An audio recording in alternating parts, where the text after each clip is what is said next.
Fauci, Rand Paul's like the only one that will hold this guy accountable. He funded the Wuhan lab, okay? He funded it. He lied about it. He's funded gain-of-function research. These are like mad scientists trying to create super viruses, and then this gets out of the thing, and look what we end up happening. They're doing these really cruel experiments on puppies that with tax dollars. I mean, really sick stuff. And I'm just thinking to myself, how much damage has this guy done? He's been the most destructive bureaucrat in the history of our country. I tell people that a recession is when your neighbor loses his job, a depression is when you lose yours, a recovery is when Dr. Fauci loses his job.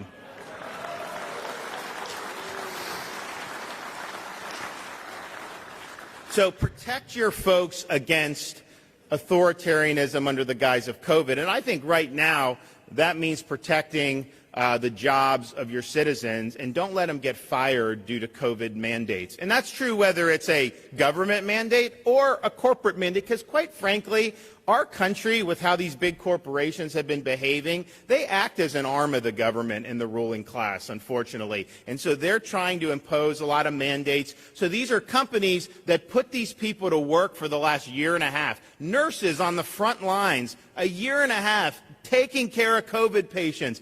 And now all of a sudden, they're going to get tossed aside over this jab, when many of them have actually had COVID and recovered from it, and many of them have reasons for what decisions they make. So I think that that's just fundamentally wrong. And so you got to ask yourself, how, when you get elected to office, how do you use your power? And my view is, if people are being treated poorly like that, I want to use my power to be able to help prevent that. And so that's what we're going to be doing, is a special session.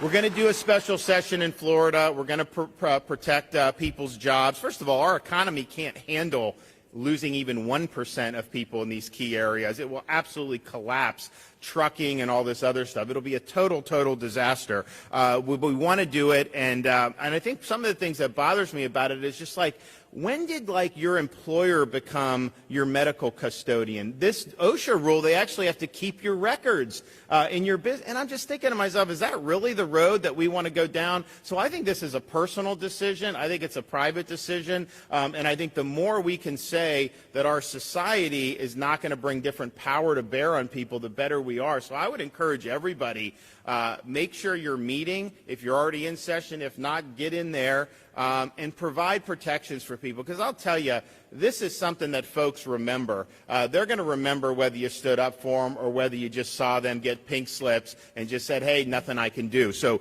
do that and protect. Now, that's within your own jurisdiction, making sure that people's rights aren't violated from either governors or big corporations or whatever. But I also think we have to take a stand against the federal government and what they're trying to get away with. And we have to vindicate our rights as states. And so you look at this OSHA rule that they're doing, and I've read some of it. I haven't read all of it. But, I mean, it really isn't just about vaccine. I mean, they are using that as a pretext to get the federal government involved in really micromanaging a lot of different parts of businesses. There's even one thing where they're talking about, well, you can apply for some financial assistance to be able to comply with this, but you have to not be able to raise your prices. And they're like going through all this stuff, and I'm just thinking to myself, you have some bureaucrat sitting up there in D.C. thinking that somehow they know how a business runs and all this stuff, and it's really horrifying. So I look at that OSHA rule. They reject immunity conferred through prior infection, which means it's clearly not science that they're doing if they reject that in spite of all the studies. They acknowledge that vaccinated people get and transmit the Delta variant at relatively high rates, which again, if that's the case, then what is this mandate seeking to accomplish?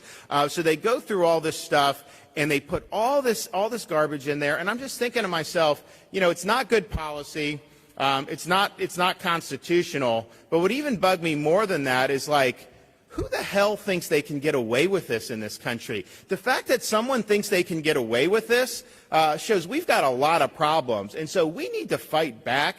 We need to have a strong response. Yes, we're filing lawsuits. Many of your states may be doing that. I think they'll probably be successful. But we as states, we need to make sure that from a political perspective, the executive and the legislative branch, that we view this as a total non-starter on day one. And we need to make sure we're protecting businesses from having the heavy hand of the federal government come down on them. And you think about it, it's the federal government has limited and enumerated powers. You know, the states, when they talk about vaccine mandates and they say, oh, courts have upheld it, understand what they've upheld is states and local doing different things. And in Florida, you know, we have the typical ones. We have exemptions, and it's fine. No one's complaining about it.